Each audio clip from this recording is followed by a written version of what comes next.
Welcome back, everyone, to Family Voice Talk Radio with B.J. Stober and today's guest, Nicholeen Peck. Hope you got that paper and pencil ready, because we're going to be doing some really fun stuff now. In fact, Nicholeen is going to begin today by this segment by giving you a list of different kinds of parenting. And so you can actually decide what kind of a parent you are. Which category do you fall into? Well, it's going to be hard to give away what one I don't like, what one I like best, right? Oh. It's going to be hard to don't give it away. I'll try not to. Throw out all the information, see where you fall, then I'll tell you what I like best. Right. I'll try. Okay. They could even put it in a chart, perhaps. So yeah. If you wrote down a column, the first column, and you put 3 boxes down that column, we'll have 3 rows going across, and you can start listing things about those 3 different kinds that we're going to talk about today. Good idea. So you're going to do a list, like a 1, 2, 3, and then you're going to have spaces over here for information that are going to go right along the side of each one of those. Right, yeah. So got your pencils ready? Here we go. Yeah, this will be fun. Okay, so first, before we even, get into this too deep, I want you to think about yourself as a parent. When something goes wrong, when one of your teenage children or young children is having a tantrum, because they both have tantrums in their own way, when they're doing that, what do you do? What did you do last time? Wow. If you can think about that, how did you respond? Did you just go and sit on the couch and just pout and be like, Calgon, take me away, I can't do this, I'm so frustrated? Did you call your mother and cry? Did you get angry? Did you choose not to talk to them and storm off? Did you spank them or hit them? What was it that you did to try to get them to stop doing whatever it was they were doing? That is a picture you must keep vivid in your mind. Whether you know it's right or wrong to do whatever you've done is beside the point at this point. So now you know what you have a tendency to do. Now we're going to talk about 3 different kinds of parenting, 3 different forms or models of parenting, and the different aspects to those forms and models. And then you can maybe get an idea of how you can change. So you can put yourself in a category and then go, wait, do I want to be in that category? Maybe I'll pick a different one. Yeah. So we'll start doing that. All right. Okay, hold on just a second. Ahead. I just want to put something out to everybody. We're doing this. This is not about judgment. No. There's no judgment. This is learning new skills. Absolutely. In fact, I heard something today. I was at a 2-day conference, and I'm not going to talk about it today, but it happened to be on parenting and foster parenting. And one of the comments was, babies, we always say babies don't come with a manual, and yet they are the manual. Their behavior is the manual, because how you interact with them and how they respond says, this is what you do, or this is what you don't do. And I believe that children always tell you what they need. Yes, I do too. They really do. I call it Janet's junk food principle. That's what I call it. Like when your child's always saying, I want a cookie, Mom, can I have a candy? Can I have a popsicle? Can I have then you know they need carrots, right? Doesn't every mother say you need carrots? How about an apple? Let's eat some salad. Yeah. And that's what they do. They're telling you what they've had too much of. That's what's happening. And so the same thing happens when a child's like, I want video games, I want video games, I want video games. A really smart mother knows that she goes, actually, you need to sit on the couch and read a book with me. Let's have some time with us. Let's not disconnect anymore. So she went right to the relationship. That's so key. You need to do this with me.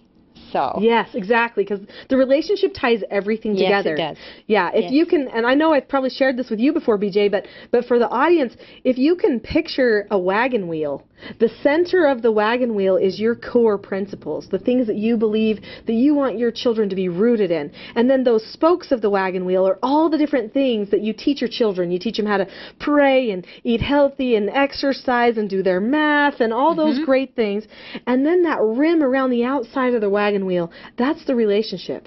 That holds all the teaching into the core. Without that relationship, your wheel, it doesn't work. That's true. They're just pieces. That's all it is. And so the relationship holds everything we do as parents together. So Okay, back to our list here. sorry, we could really get distracted. I know, it's such fun, isn't it? Okay.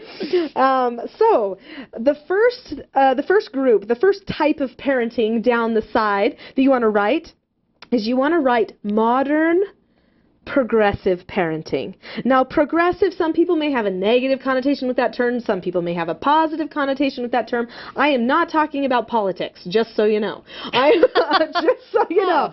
I am talking about the idea of moving on. Okay? Okay. Of saying, wait a minute, I was beat up as a child. There's no way I'm doing that with my children. I'm going to the other end of the spectrum. They get all the choice, and that's it. Yeah. And that's because the next group down, the next one on the forms, is the bullying, fear-based parenting. Whoa. And we all probably know what that looks like, right? Somebody being very aggressive, almost animalistic, kind of survival of the fittest, and they're very destructive. The form is destructive. In fact, the modern progressive form is destructive as well. Uh-huh. And we'll talk about how that's so really quickly. And then the third group is what I call the traditional strict. Okay, so I'm embracing strict now. In fact, my next book that I'm co-writing with some people is going to be called Strict Parents Speak Out. So watch out for that one. I love it. It's Sounds coming. wonderful. It's coming. Anyway, and that is the only constructive form. So there you go. I gave away which one I like best, right? Already, right at the beginning. But I want to talk about the mode. So we talked about how progressive is to move on, to say, listen, we're not doing that parenting of the past. We're doing something different. We're moving on. It's very passive. It's like somebody else gets to make the choice. I don't want to have to pick. So somebody else gets to decide everything. And it's very popular right now. There is no parental power, really. The parent has turned all the power over to the child. Okay, so there are no rules, there's no dinner time, there are no chores that need to be done. Not really. It's like, oh, you don't want what's for dinner, I'll make you something else. Yeah. I mean, that pros and cons. I mean, that's a really easy little thing to say. But for instance, I met a lady once. She was talking about Halloween, and she says, it really bugs me that some people will make their kids stop trick-or-treating at a certain age. And I said, oh, why does that bug you? And she said, well, they know when there should be done. I don't need to tell them. And plus some people, they don't want their kids to wear certain kinds of scary costumes. Well, they know what's too dark for them. They know. And I'm thinking to myself, do they really? Do they really know? Because if you never give them any kind of right or wrong, good or bad, true and false, what are they measuring it against? Just society? Mm-hmm. Or maybe it's just about legalism. Is it just what's against the law? Is that what's wrong and everything else is just subjective? That's kind of what it's like for the modern progressive parent. And they often feel like the child is leading them. So you'll hear parents say, well, my 3-year-old's in charge of our house. Well, okay. Because the child is leading, right? The parent is just management. They're just facilitating things, doing entertainment and presenting opportunities. But it's really tyranny, and the child is the tyrant. Yes. That's what's happening. Okay, so going to bullying, fear-based, there is really no leader. It's tyranny again, but it's not real leadership. It's just enforcement. It's like law enforcement, and the what's right or wrong is just determined by what bugs the parent. What the parent wants or doesn't want, but it's not really based on anything foundational, nothing principled and that kind of thing. And then the traditional parent, the traditional strict, the parent leads and models all the behaviors. So if they know that if their child is going to change a behavior, such as maybe it's cussing or maybe it's attitude problem, the parent looks at themselves and says, do I cuss? Do I have an attitude problem? Oh, maybe I'm showing that behavior. How am I going to change my behavior? What's the principles to change it? Okay, now how am I going to give that skill to the children? And then they turn around and offer it up to the children instead. So just to give you a few things to identify these with, and then we can move on to some other specifics. Okay.